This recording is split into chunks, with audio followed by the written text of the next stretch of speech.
state calls David Phenix.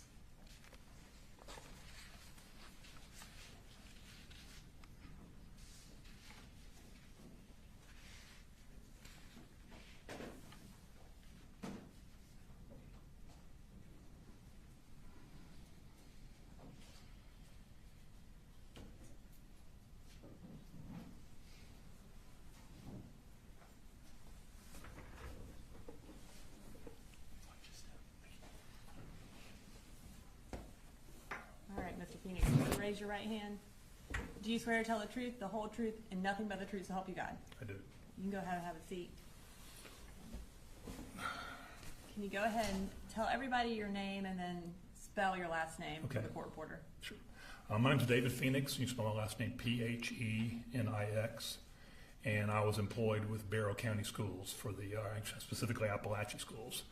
I just retired, so I was in 2024. Okay, so did you retire, was your last time at May of 2025? Was that your last school year? Yes. Okay. Well, congratulations on retirement. Thank you. How long were you a teacher for? Approximately 25 years.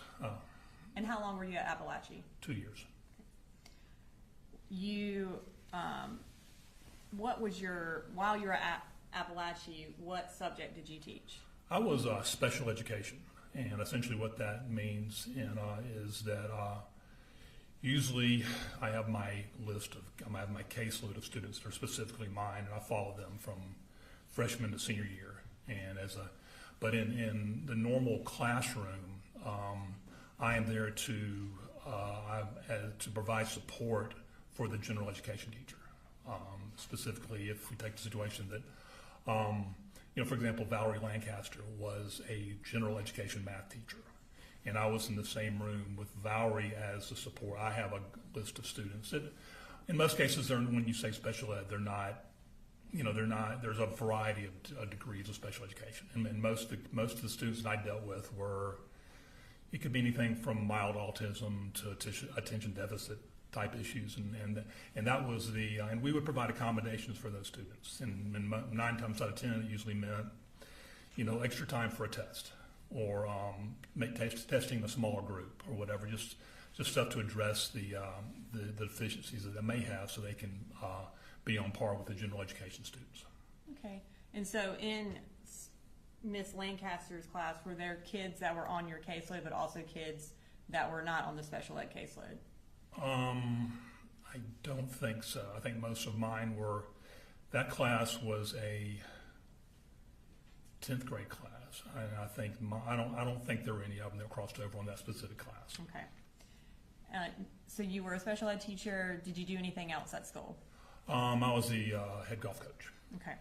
And did Miss Lancaster also coach with you? She's doing it this year. She's doing it this year. She year. did not do it back then. Okay.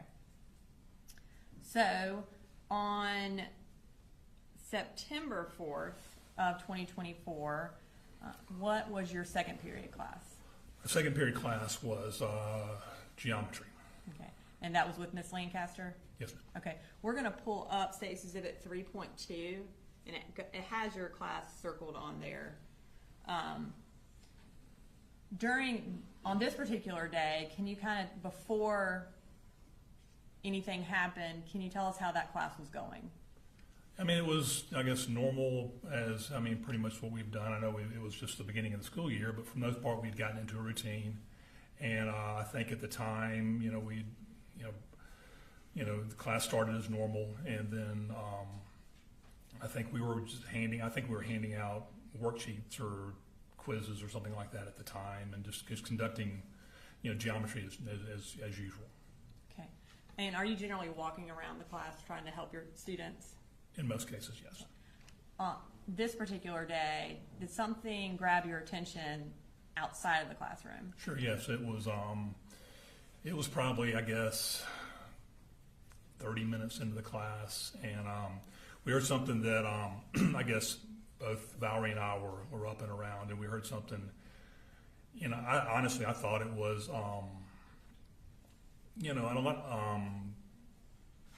maybe contractors working on an air conditioning system or something like that. I didn't, and at the time, what normally most teachers do when you hear something out of the norm, you kind of go out and investigate. You know, a lot of times it might be, you know, a teacher and a student kind of getting into it. It might be, you know, fight.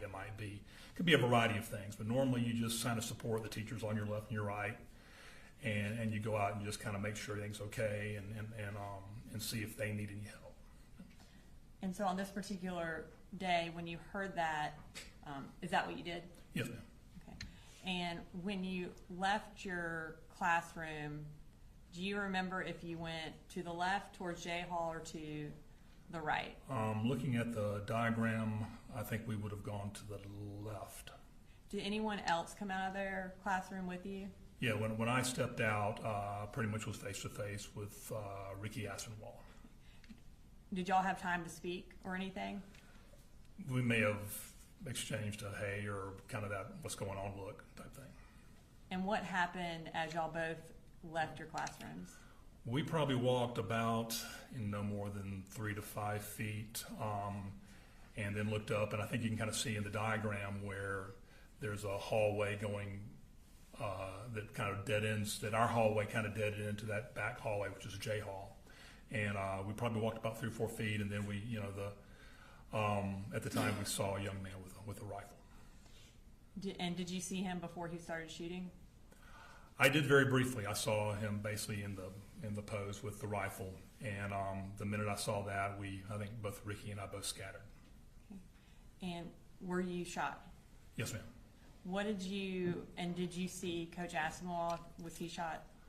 I honestly, at the time it happened, you know, I saw a young man with a rifle, and we kind of dispersed, and you know, I was on Ricky's left, and Ricky was more in the center of the hall, and I was more off to his left. So, and at the time, I you know, picked up the fact that he did have a rifle, and then I kind of dove back in more toward trying to get back into our classroom. And were you able to get back into your classroom? Yes, ma'am. Where did you go when you got back inside? I got there, and we were, that's when something didn't feel right. You know, obviously I kind of felt some sort of pain in my hip, and kind of got into the classroom, stumbled in, you know, kind of, I think I either hit the floor, hit the wall. When I got to the hospital, I had noticed that my glasses were broken and I had a black eye. So I'm assuming I hit my head somewhere along the way. But yeah, I got back into the classroom, and we were able to get the door shut. And then I kind of hit the floor. I guess I kind of hit a wall, maybe slid down a little bit. And when you say we were able to, were you the one who shut the door? Or Yes, do you not remember? I think I was the one. Yeah. Okay. Do you remember how you were able to do that? Just getting there. I mean, I guess I kind of crawled over and did it. I mean, I noticed that I'd kind of lost some movement in my hip or my leg really, and I was able to kind of get across the room and get the door shut. And after you got the door shut, what did you do? Pretty much kind of fell down flat on my stomach. And were you in pain at that point? I've never been shot before, so it's kind of hard to tell. But yeah, there was some pain there. Okay. And I know you said you had lost some movement in your hip. Were you having difficulty, like were you able to get up, I No. guess? Okay. What happened while you were lying there? Essentially, obviously the alarms have gone off, and you know, I think the kids, from what I could tell, I was kind of facing away from them. I believe they had all congregated in the back of the classroom or somewhere where they're out of my line of sight, and Valerie was able to take some dry erase rags. The rags we don't have, there's no longer chalkboards anymore. It's all dry erase stuff. So they had some dry erase rags, and they stuck it in my hip and tried to suppress the bleeding. And Miss Lancaster was the one that basically did the majority of that. I think 2 students did jump in. We were both Valerie and I did have cell phones, and I think Valerie was trying to call her husband and she was trying to call my wife. So we were kind of in that process of trying to communicate with them as well. Was she able to use that to stop the bleeding some? From what I could tell, yeah. Okay. And do you remember how long you were there until law enforcement or EMS got there? That's a good question. I'm thinking 10, 15 minutes maybe. Just a thought. I mean, I think I was kind of hazy and kind of foggy, but I think that's about what time. And when they arrived, did they take you out of your room into an ambulance? Yes, ma'am. Where did you go? Went to went to Piedmont, Athens. Okay. And where were you shot? I was shot in the hip and in the foot of all things, and I don't know how that really happened. It might have been a ricochet, but it did. It kind of both of them kind of went through the one of my foot kind of went right above my arch and kind of out right below my ankle. So it somehow didn't really didn't hit the Achilles, didn't hit anything I guess really of huge value. And with my hip, it kind of came in through the right here, kind of right below my stomach and out kind of it pretty much tore up. I guess if you know anything about hips or anything, there's the iliac bone. The way the bone is set up, it's the iliac crest. It's kind of that kind of round bone that's on top of the ball and socket, and it shattered that, and they had to go back the next morning and rebuild my hip, and so those were really the two places that I got hit. And so you had to have surgery on your hip. Were you able to escape without surgery on your foot? Yes. Yeah, I was in a boot for a few weeks. How long was the recovery for your hip?